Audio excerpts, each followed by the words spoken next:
सिर्फ अपने एक 16 साल के नन्हे भक्त को बचाने के लिए महादेव ने यमराज की छाती पर ऐसी लात मारी कि यमराज के प्राण निकल गए। कहानी शुरू होती है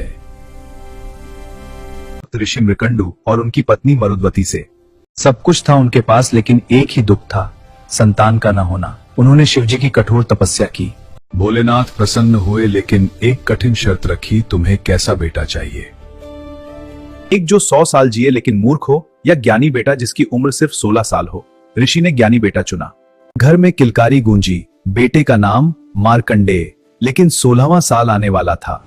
लेकिन जैसे जैसे उसका 16वां जन्मदिन पास आ रहा था,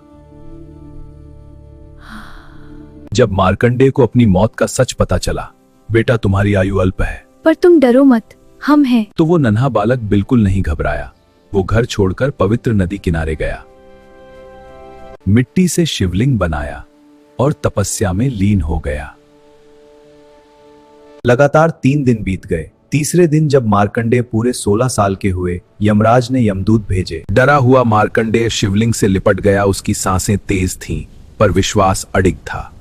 यमदूत जैसे ही उसे छूने बढ़े, मार्कंडेय की भक्ति के तेज ने उन्हें रोक दिया। वे हार मानकर भाग खड़े हुए।